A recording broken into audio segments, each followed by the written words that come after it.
Hi everyone, this is Nikki Rowland and today I have a layout for Lottie Loves Paper. I'm using the Coco Vanilla Studio Merry and Bright collection and I'm playing along with this week's sketch, which is that one you just saw there up on the screen, and I've got it printed and I'm going to keep referring to it. So I've decided that I'm going to flip it completely, and instead of having the running line of stars, not horizontal, vertical line of stars over on the right hand side, I'm going to put that over on the left hand side and have a large Christmas tree instead of that. So I've basically flipped it completely.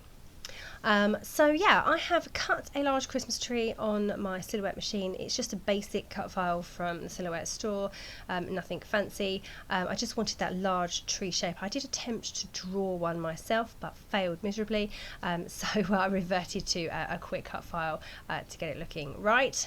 So I've cut it from that beautiful Christmas tree paper from Coco Vanilla, and it just needed something against the white, so it needed a bit of a backing. So I've backed it on the green paper that has little stars all over it. I think that's Coco Vanilla. Yes, it is. It's the back. It's the back of it. It's the back of that same paper. So I had to carefully do this because I didn't have enough.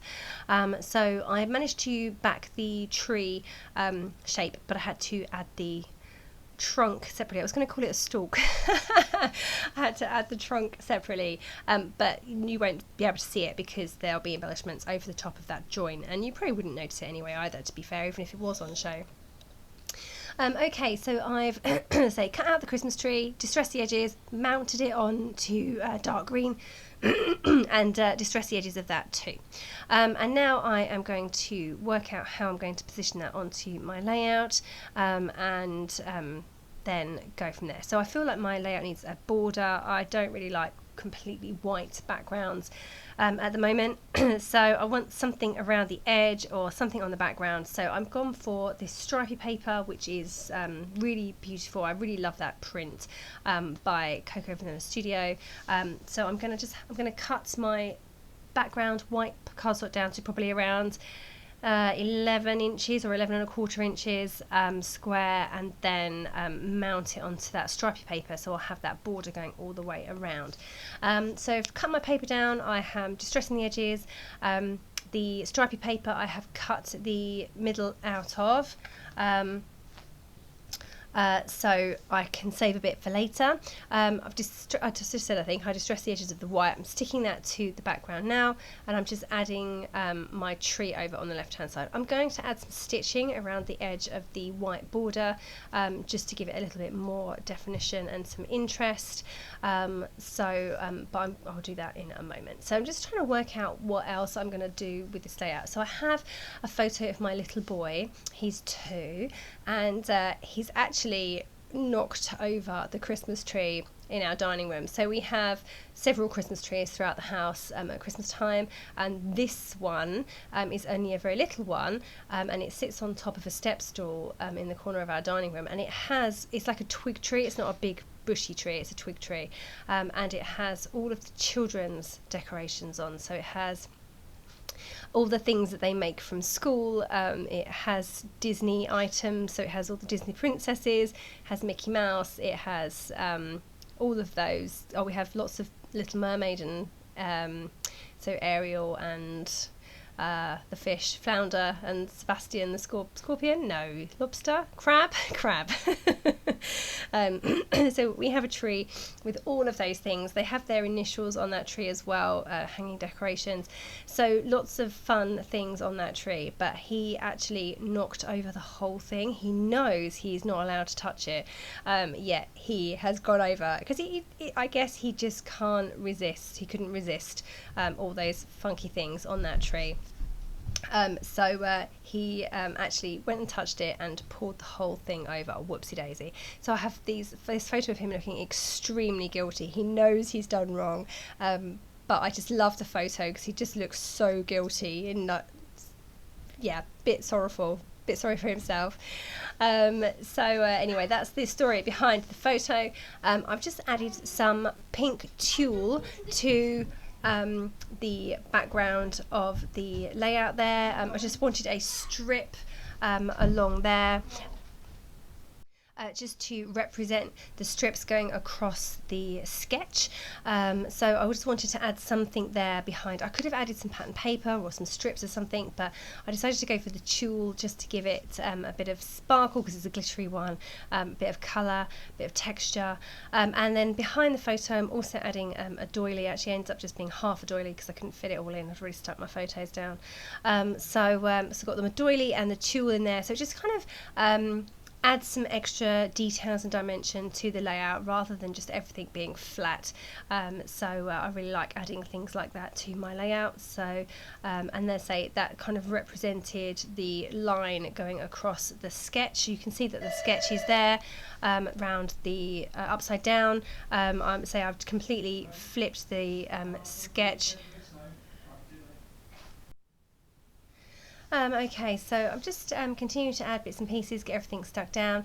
I've cut some stars using metal dies, and I've got those just scattered over my Christmas tree at the moment. Over on the right hand side I have a small journaling card that says Merry and Bright. I've got my 2 photos, and then you can see I've got the word Christmas to the left of the photos. That's going to form part of my title because I want this to say Oh Christmas Tree. So I'm trying to get the title in the same place as it is on the sketch, and I say I'm now looking for letters that will work.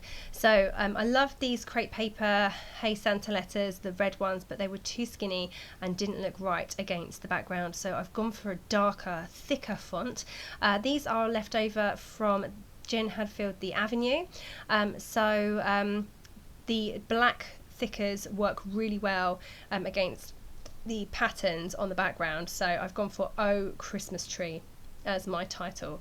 So yeah, I really love that title. I really wanted to use it because, say, he knocked over the Christmas tree, so Oh Christmas Tree and of course it's a song too.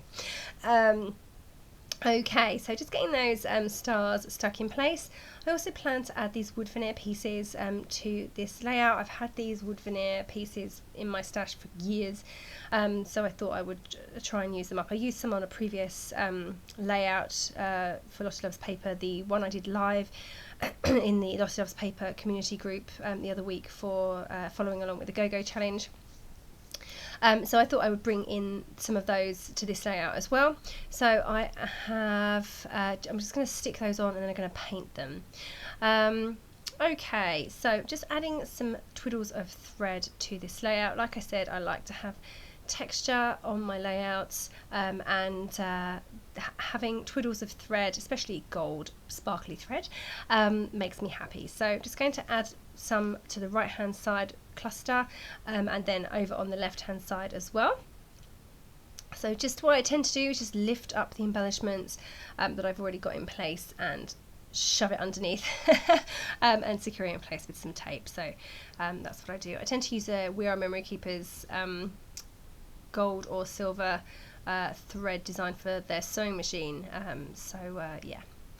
Right, okay, so just carrying on getting everything stuck down. Just going to add those wood veneer pieces in place now. I want to paint them, and I will paint them when they are stuck, so I need to stick them in place now so that I can paint them in a bit once the adhesive has dried a little bit. So just coming in now and adding some enamel dots. They're puffy stickers actually, not enamel dots. Yeah, just going to get a few of those stuck in place. So a couple under the Merry and Bright, a couple under the cluster on the other side, yeah, just putting those in place. And then I remembered that I had the crepe paper Hey Santa chipboard that I hadn't used much of yet. I used some of it, but not loads. I've still got quite a lot left, because I don't know why I hadn't used that much of it, but I don't have many other embellishments remaining, so I don't have many embellishments from the Coco Vanilla Studio Merry and Bright collection left, or Hey Santa ephemera stickers. So having the chipboard was actually great because I was able to just pull in a few elements from there and stick those on. So I haven't gone really embellishment heavy on this layout, just a few bits and pieces, and that's because I don't have many left. Yeah. Okay, just coming in to paint my wood veneer. I'm using a Shimmers paint. It's the gold one, Minor 49er. It's an Inklings paint, which means it's a hard, solid paint. Just add a small amount of water to the surface and it will dissolve into a beautiful, rich, thick paint that you can cover wood veneer with very, very well. I love painting wood veneer. It's my favourite thing to do with it, and I find that it takes the paint really, really well. So just adding some splatters, gold splatters, around the 2 embellishment clusters and also a few underneath the photo as well. I have some new paintbrushes and they're a little bit rogue, so I get some rogue splatters where I don't want them. I don't know why they're splattering in the way that they are rather than where I tell them to splatter, but it's I need to get better because I've got splatters all over the place now. But I don't mind. They're gold splatters, they're good. Okay, so just coming in now with some Bramble Fox hearts. So I have had these red hearts in my Bramble Fox drawer for ages, since sometime last year, beginning of last year, and I've made an effort to use them because red is a hard colour to use, I find, but goes really, really well with Christmas. So okay, that is me done. Thank you very much for joining me today. I hope you have enjoyed this layout and enjoyed seeing how I flipped the sketch upside down completely. Yeah, thanks for joining me. Play along over on the Lottie Loves Paper community group. Okay, that was Nikki Rowland for Lottie Loves Paper.